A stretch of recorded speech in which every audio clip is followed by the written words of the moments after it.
나폴레옹을 세우지 않습니다. 제일 자리도 앉혀주지 아니하고 또 두 번째 자리에도 앉히지 않습니다. 겨우 세 번째 자리에 황제를 앉게 하는 겁니다. 그래서 이 나폴레옹이 대단히 화가 났습니다. 신하들이 화가 났습니다. 아니 왜 우리 황제를 첫 자리에 모시지 않는가? 그랬더니 그 영주가 하는 말이 이 자리는 내 아버지와 어머니가 앉으실 자리입니다. 나라에서는 임금이 황제가 가장 높지만 우리 집안에서는 우리 아버지와 어머니가 제일 높습니다. 이 이야기를 우리가 들으면서 참 제가 그 교육전도사 시절에 신앙생활을 했던 그 교회에 한 집사님 네 분이 생각나요. 그분은 목사님이 신방을 가도 음식을 남편 걸 먼저 떠요. 참 재미있는 그런 집사님이셨어요. 물론 다 잘하는 것은 아닐지는 모르겠지만 남편을 그렇게 첫 자리에 모시고 사는 아내였던 것을 우리가 볼 수 있었던 거죠. 나폴레옹도 이제 그 영주를 칭찬하고 그를 높여주었다 그럽니다. 그렇습니다. 가정에서 연세 많으신 부모를 섬길 줄 알고 높일 줄 아는 사람, 그가 진정한 하나님의 사람인 것입니다. 왜 우리가 부모를 공경해야 되느냐? 자식은 부모의 뼈와 살을 분신을 받은 자이기 때문에 그렇습니다. 우리의 몸은 부모님의 뼈와 살을 이어받아 분신되어진 것이죠. 요즘 와서 많은 사람들이 이 부분에 대해서 이의를 제기합니다마는 그래서 자녀들의 피와 부모의 피가 같지 않다고까지 얘기를 합니다마는 그러나 그 근원은 어쨌든 아버지와 어머니입니다. 그래서 DNA 검사를 하면 그 아버지와 어머니를 반드시 찾을 수가 있는 것과 같은 것이죠. 그뿐만 아니라 어머니 아버지가 그를 가슴으로 키웠기 때문에 그렇습니다. 우리가 늘 부르는 어머니의 은혜라고 하는 이야기에서 말하는 것처럼, 노래에서 말하는 것처럼 진자리 마른 자리 갈아넣으시면서 정말 손발이 다닳도록 고생하신 어머니를, 아버지를 우리는 기억할 수 있어야 됩니다. 하나님의 계명이기 때문이기도 합니다. 우리는 하나님의 자녀들입니다. 불신자들도 효도할 줄 압니다. 하물며 진리를 알고 하나님을 아는 성도들이야 더 말할 것도 없습니다. 부모님에게 효도하는 자녀들이 되어야 할 것입니다. 정말로 부모님 앞에서 형제들이 서로 싸우는 것보다는 양보할 수 있어야 되겠고, 요즘들은 부모를 섬기지 않겠다고 형제들이 다툰다 그래요. 참 이건 성도가 할 일이 아니죠. 자녀들이 할 일이 아니죠. 정말 내 손으로 따뜻한 밥 한 끼 해드리는 걸 기뻐하고 또 따뜻한 말 전해드리는 걸 기뻐하고 좋은 소식 전해드리는 것을 기뻐할 수 있는 바로 그것이 은혜에 보답할 줄 아는 자녀들이라고 생각을 합니다. 잠언서 23장 25절의 말씀을 빌리지 않더라도 자녀들은 부모님을 기쁘게 해드려야 합니다. 말로 그렇습니다. 음식으로도 그렇고 부모가 원하는 일을 해드림으로써 부모님을 편안하게 해드릴 수 있어야 됩니다. 부모님의 말씀에 순종할 줄 아는 그런 자녀들로서 우리 부모님을 기쁘게 해드려야 될 것입니다. 전하는 말에 의하면 부모와 자식에게 없는 것이 세 가지가 있대요. 부모와 자식지간에는 허물이 없대요. 부모와 자식 간에 허물 없이 사는 거래요. 부모와 자식 간에는 비밀이 없대요. 그리고 부모와 자식 간에는 계산이 없대요. 참 누가 생각했는지 아주 재미있는 이야기라고 생각을 합니다. 자, 이제는 성경 속에 부모와 자식이라고 하는 그릇에 담아주신 하나님의 그 진리의 말씀을 묵상해 보려고 합니다. 성경 속에서 왕왕 하나님이 자기 자신을 자기의 그 우리들을 하나님의 자녀라고 말하고 있어요. 그래서 자신이 아버지의 자리에 있는 것을 볼 수가 있습니다. 창세기 2장 24절에 보면은 그 남자가 그 예수님을 상징하고 나오죠. 그리고 예수님을 상징하는 아담이에요. 그런데 여자가 타락하게 됩니다. 그 타락하자, 그죠? 하나님이 뭐라고 말씀하시는가 하면 이러므로 남자가 부모를 떠나 그 아내와 연합하여 둘이 한 몸을 이룰지로다 이렇게 말씀합니다. 이걸 보통 우리는 이제 결혼식 주례 때 하는 말씀으로 듣고 있습니다만은 실상은 예수 그리스도를 이 땅에 보내서 여자된 우리들을 씨를 가지지 못한 자들, 부정한 자들 되어진 우리, 타락한 우리와 한 몸을 이루는, 우리가 타락해서 세상과 한 몸을 이루고 있고 사단과 한 몸을 이루고 있는 우리를 거기서부터 건져내는, 그것을 바로 예수에게 맡겨주는 일이 창세기 2장 24절이었던 거죠. 그래서 성경 속에는 하나님과 우리와의 관계를 이제 부모와 자식 이렇게 표현하는 것이 많습니다. 호세아서 11장 1절에도 이런 말씀이 있어요. 이스라엘에 어렸을 때에 내가 사랑하여 내 아들을 애굽에서 불러내었거늘. 이스라엘을 뭐라고 그래요? 내 아들. 그죠? 분명하게 말하고 있어요. 그래서 이 조직신학에서도 아들이라고 하는 칭호를 이렇게 표현합니다. 언약적 아들이란 단어를 쓰면서 이스라엘이 곧 언약적인 아들이었다라고 말하고 있고요. 이스라엘의 왕을 하나님은 아들이란 말을 불렀고요. 심지어는 천사들을 향하여서도 하나님의 아들이라고 말하고 있어요. 아버지는요, 당연히 하나님인 거죠. 그렇습니다. 이전에 우리 교회에 와서 간증을 했던 그 연세대학병원에 근무하던 간호사를 초청해서 간증 집회했던 적이 있어요. 그분은 중환자를 돌보는 분이셨는데 그들 속에서 배운 것, 사람이 자연스럽게 살고 있는 게 얼마나 행복인지 우리는 모르고 살아간다는 거예요. 중환자실에 있는 환자들은 손가락 하나 까딱해 보기를 그렇게 소망하고, 부모도 자식의 그 식물인간 되어지고 굳어져 있는 그 모습 속에서 손가락 하나만 까딱했으면 하는 것이 소원인 사람들이 있다는 거예요. 우리는 얼마나 감사하지 못하고 살아가는지, 내가 숨을 쉬고 있다는 것이 얼마나 행복한 것인지 그 속에서 감사한 삶을 살지 못했던 지난 날을 회상하면서 간증을 했어요. 남편이 복음 전하는 열정을 가지고 암으로 죽음의 문턱에 다다랐을 때도 그는 전도하다가 하늘나라에 갔다고 고백했던 분인데, 그분의 남편 이야기를 그렇게 하죠. 늦깎이 신앙생활을 시작했대요. 결혼을 하고 나서야 아내의 권유로 교회를 다니게 되었는데, 예배에 참석하면서도 그는 사람들을 이상하게 쳐다봤대요. 자꾸만 옆에 사람이 보이는데 왜 그런가 하면은 주여 용서하여 주시옵소서 그러면은 그 사람을 보면서 저 사람이 무슨 죄를 지었길래 용서해 달라 그럴까 그랬대요.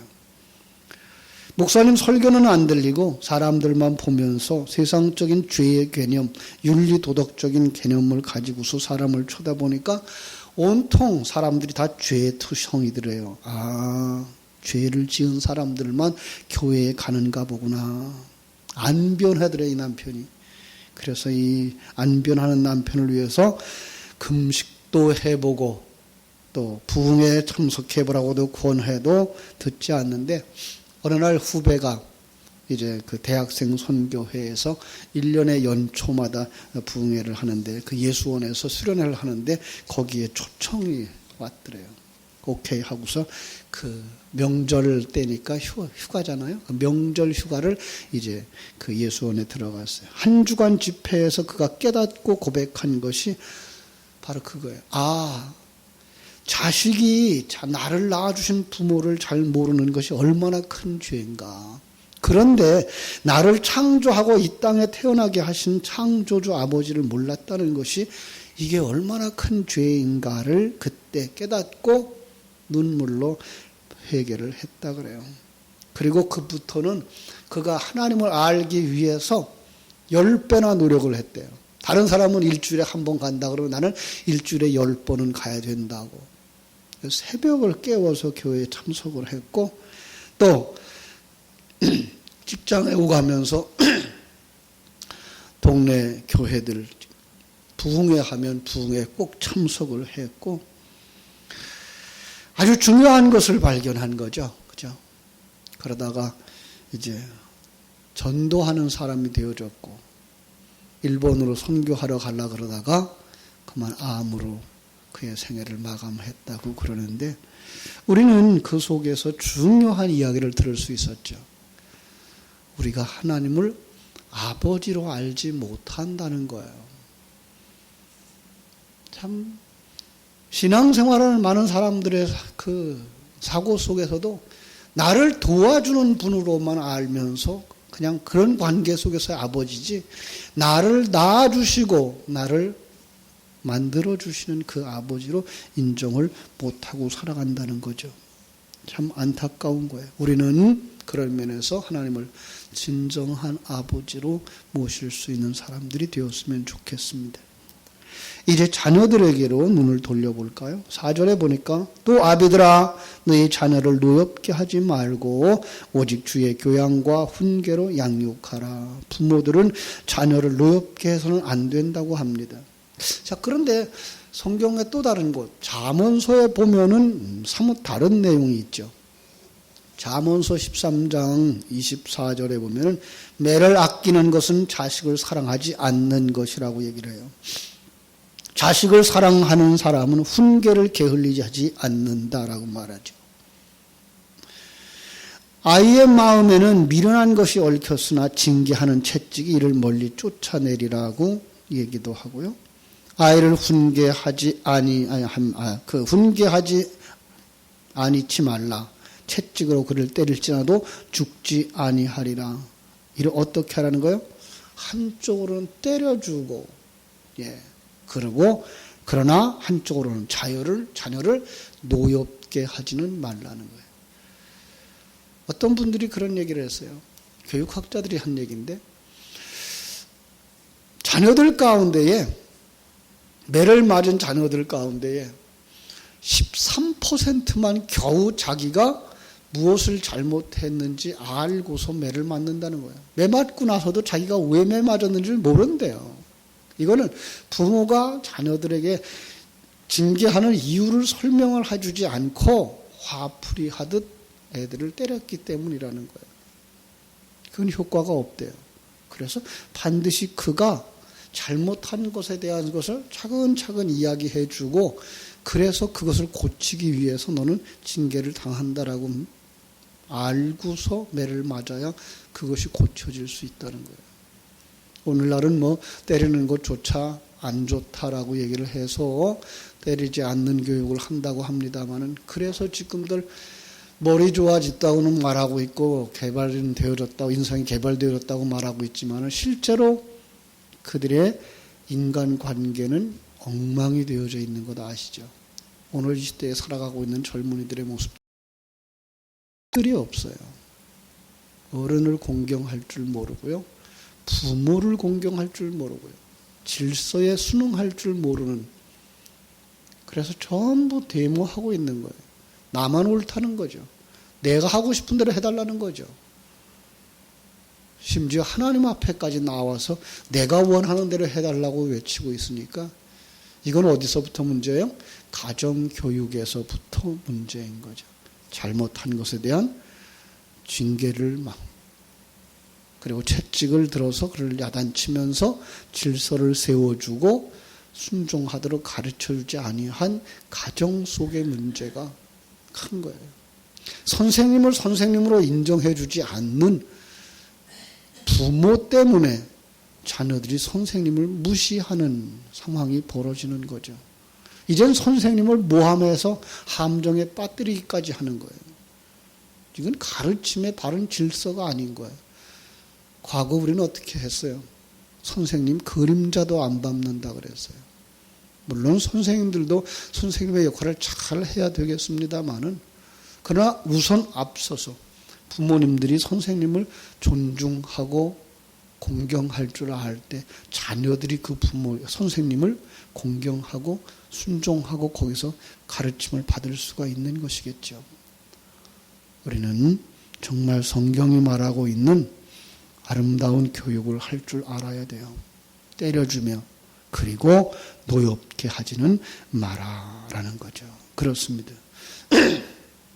이제 우리는 체벌보다는 설득을, 명령보다는 이해를 시켜서 학생들이 자발적으로 공부를 할 수 있게 하지만은 무엇보다 더 중요한 것, 잘못했을 때 그 잘못이 무엇인지를 분명하게 알 수 있도록 가르쳐야 되는 것입니다.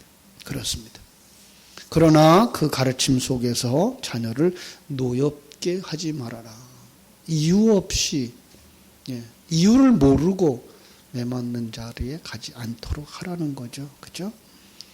히브리서 12장 5절로 8절은 이렇게 말합니다. 또 아들들에게 권하는 것 같이 너희에게 권면하신 말씀을 잊었도다. 일러스되 내 아들아 주의 징계하심을 경히 여기지 말고 그에게 꾸지람을 받을 때에 낙심하지 말라. 주께서 그 사랑하시는 자를 징계하시고 그의 받으시는 아들마다 채찍질 하심이니라 하셨으니 너희가 참음은 징계를 받기 위함이라. 하나님이 아들과 같이 너희를 대우하시나니 어찌 아비가 징계하지 않는 아들이 있으리요. 징계는 다 받는 것이오늘 없으면 사생자요 참 아들이 아니니라 말씀합니다. 그렇습니다. 한쪽으로 우리는 하나님을 내 부모보다 더 소중히 여길 줄 아는, 그래서 그 말씀에 순종할 줄 아는 그러한 성도들이 되어져야 하고, 우리는 내 자녀들을 주의 교훈과 훈계로 양육하는, 그래서 축복의 통로 되어지기를 주님의 이름으로 축원합니다. 기도하겠습니다. 하나님 우리 아버지, 이 세상에서 가장 태어나면서부터 가장 먼저 겪게 되는 관계, 바로 부모와 자녀의 관계 속에서 부모에게 순종할 줄 아는 자녀는 마땅한 것인데도 불구하고 얼마나 많이 이 나라고 하는 부분이 강조되어지고 자라나면서 부모도 가볍게 여기고 업수히 여기고 심지어는 하나님조차도 나를 위하여 존재해 달라고 요구하고 있는 시대가 됐습니다. 아버지요, 이러할 때에 다시금 하나님에 대해서 생각하고 부모님에 대하여 깊이 묵상하면서 효도하고 존경하고 공경할 줄 아는 하나님의 사람들이 되도록 축복하여 주시옵소서. 정말로 이런 사람이 하늘나라에서 영원히 사는 사람들이라고 하는 약속의 말씀을 기억하면서 진정한 효도가 무엇인지 생각할 수 있게 해주시고 하나님의 말씀에 순종하고 하나님의 뜻에 아멘할 수 있는 사람들이 되어져 하나님의 백성으로 온전하게 성숙되게 하여 주시옵소서. 더 나아가서 가정에 있는 부모님을 효도할 줄 알게 해주시고 가정에 있는 자녀들을 믿음으로 양육할 수 있고서서 내게 주신 그 믿음과 내게 주신 그 은혜와 내게 주신 그 지혜와 그리고 평안함을 전수해 줄 수 있는 축복의 통로들이 다 되게 하여 주시옵소서. 오늘 하루에도 다시 한번 내 부모는 지금 어떤 형편에 있는지 살펴볼 수 있게 해주시고 내 자녀는 지금 어디에 있는지 살펴보면서 많은 시간들을 묵상하고 기도할 수 있는 하나님의 사람들이 되어져 건강케 하여 주시옵소서. 감사하며 예수님의 이름으로 기도하옵나이다. 아멘. 하늘에 계신 우리 아버지여, 이름이 거룩히 여김을 받으시오며 나라의 임하옵시며 뜻이 하늘에서 이룬 것 같이 땅에서도 이루어지이다. 오늘날 우리에게 일용할 양식을 주옵시고 우리가 우리에게 죄 지은 자를 사하여 준 것 같이 우리 죄를 사하여 주옵시고 우리를 시험에 들게 하지 마옵시고 다만 악에서 구하옵소서. 대개 나라와 권세와 영광이 아버지께 영원히 있사옵나이다. 아멘.